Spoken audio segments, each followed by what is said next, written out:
if you start Shedeur in week 1. I think he's going to say the same thing. The minute something goes wrong, why didn't you start Gabriel? Right.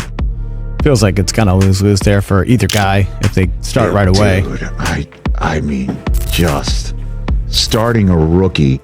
While Kenny Pickett was getting the most first-team reps in Cleveland, quietly struggling to stake a claim to the starting job, a fifth-round rookie was absolutely torching the Browns' defense from the sidelines. Shadeur Sanders, the guy who wasn't even supposed to be in this conversation, just posted a jaw-dropping 77.4% completion rate with 9 touchdowns and only 1 interception across 5 practices. Meanwhile, the former first-round pick that Cleveland supposedly favors for their long-term future, he's being called the consensus worst player in the quarterback room by NFL analysts. But here's where it gets really messy. Sanders just got slapped with 2 speeding tickets, including one for going 101 miles per hour, and the Browns are now addressing these issues directly with their breakout star. Look, I've been following the Browns quarterback carousel for years, and I thought I'd seen everything. 26 different starting quarterbacks since 1999. But what's happening in Cleveland right now? This is unprecedented, and honestly, it's getting wild that you've got Joe Flacco at 40 years old saying, "I'm not a mentor, I play football," basically telling everyone he's not here to babysit. You've got Kenny Pickett, the guy the organization supposedly wants to succeed, getting roasted by his own local media. And then you have Shedeur Sanders, a 5th-round pick who everyone wrote off, looking like the second coming of Drew Brees in practice. But here's what really gets me.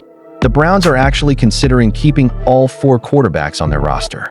When's the last time you heard of an NFL team carrying 4 QBs?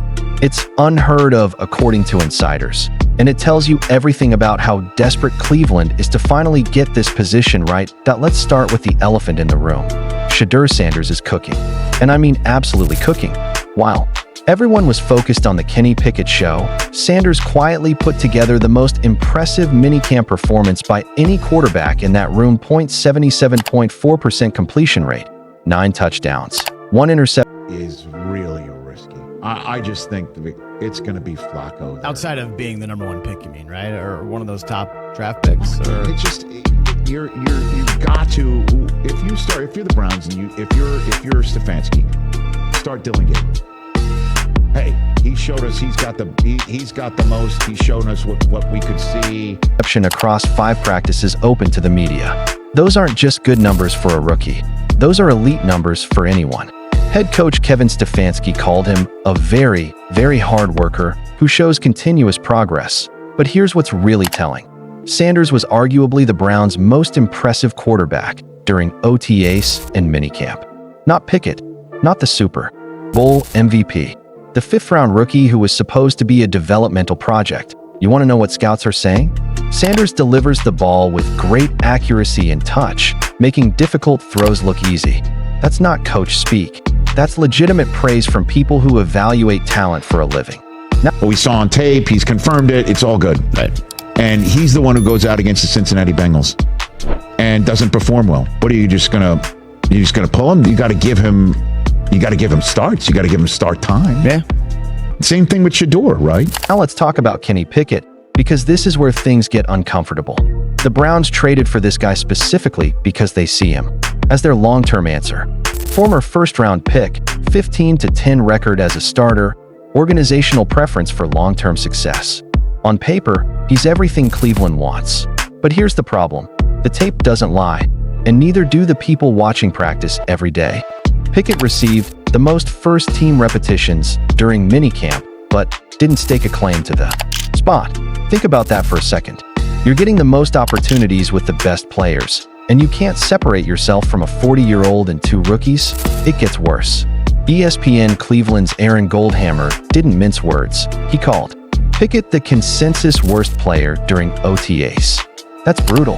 That's the kind of evaluation that can end careers. Now, NFL Network's Aditi Kinkhabwala came to Pickett's defense, saying people shouldn't write him off prematurely. But when you need people defending your basic competence in June, that's not exactly a ringing endorsement. Here's where this story takes a turn that nobody saw coming. Just when Sanders was building all this momentum, just when people were starting to whisper about a rookie potentially stealing the job, he gets hit with not 1, but 2 speeding tickets in June. Sanders was ticketed for driving 101 miles per hour in a 60 miles per hour zone, and another for 91 miles per hour in a 65 miles per hour zone. He also failed to appear for an arraignment for one of these tickets. The Browns organization had to step in and address these issues directly with him. Now, as former NFL executive Mike Tannenbaum put it, production equals tolerance.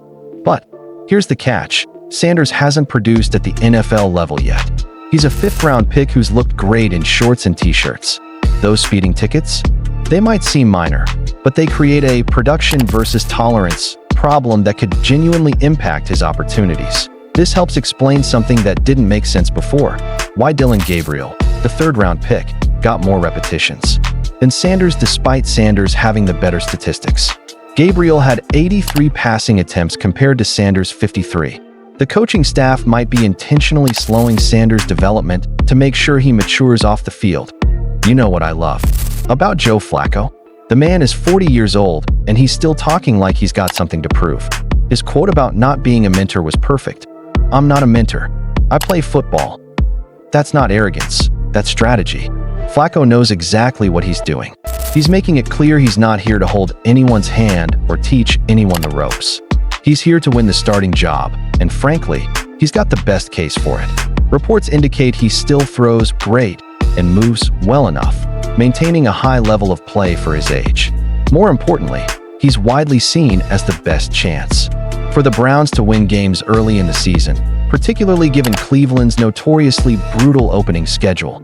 And about that schedule, Rich Eisen broke it down perfectly on his show.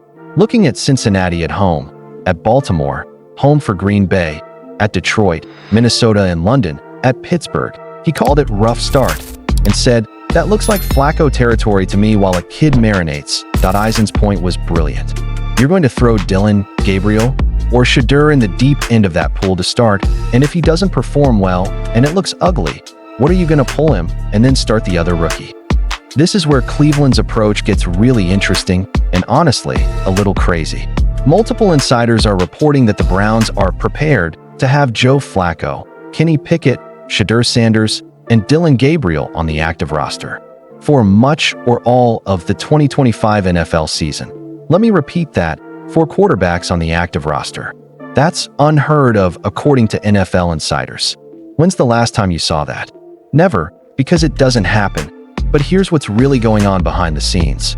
Mike Florio thinks the Browns are strategically floating the idea of keeping all 4 quarterbacks to create trade leverage for one of their veterans.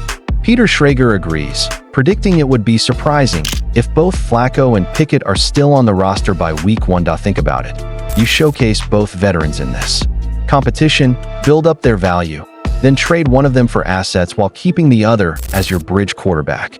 It's actually brilliant roster management if you can pull it off. Here's the part of this story that I think is getting overlooked, and it's huge. ESPN's Tony Grossi has speculated that the Browns could draft another quarterback in 2026, bolstered by the team holding 2 potentially high first-round picks acquired from the Travis Hunter trade. This changes everything. Those 2 first-round picks in 2026? They're insurance. The Browns are essentially giving everyone in this quarterback room a tryout year. If none of the current 4 quarterbacks develop into a definitive long-term franchise solution, they have the draft capital to pursue a top-tier quarterback in what's expected to be a much more talented 2026 class. That's why this competition is so intense. It's not just about 2025. It's about proving you deserve to be the guy long-term, or the Browns are going to use those picks to find someone who is. Adam Schefter, who knows everything that happens in NFL front offices, has been pretty clear about his expectations. He views Joe Flacco and Kenny Pickett as heavy favorites for the Week 1 starting position and says it would be an upset if a rookie were to start the season opener. But here's the interesting part. Schefter believes that one or both rookies could earn a starting role at some point later in the season. That suggests the Browns' plan isn't necessarily to ride with the veteran all year. Albert Breer echoes this, suggesting that Flacco will enter the summer as the favorite to start. Former NFL safety Tyvis Powell supports this view, citing Flacco's extensive experience and deep knowledge of the Browns' playbook as key advantages. Let's talk about the man who has to make this decision, Kevin Stefanski. This is what I call a classic coaching conundrum, as he navigates balancing the immediate imperative to win games with the critical need for long-term player development. His decision here could define everything. The ultimate decision regarding the starting quarterback and management of the quarterback room might not just define this season, it might determine his future with the Browns. Think about the pressure he's under. Start the veteran and play it safe, but potentially waste a year of rookie development. Start a rookie and risk a slow start that could cost him his job. There's no easy answer. Here's where I think this is all heading. Flacco starts week 1. The schedule is too brutal to throw a rookie into that fire. But Sanders and Gabriel are going to get their opportunities, probably sooner than anyone expects. Sanders has the higher ceiling, but those off-field issues are real. Gabriel might be the more reliable option, which matters in an organization that's tired of quarterback drama. Pickett, he's in real trouble. When you're getting the most first-team reps and still can't separate yourself, that's a problem. Multiple insiders have identified him as the potential odd man out for a trade. The fascinating part is that this competition is happening in real time. Every practice, every preseason game, every interaction is being scrutinized because the Browns know they can't afford to get this wrong again. Engage with this story. What do you think? Is Shadeur Sanders the real deal? Or are those speeding tickets a red flag that the Browns can't ignore? And can Kenny Pickett turn it around? Or is he about to become another Browns quarterback casualty? Drop your predictions in the comments because this quarterback battle is just getting started. Don't forget to subscribe and hit that notification bell. This Browns quarterback drama is going to have more twists and turns than a soap opera, and you won't want to miss a single update.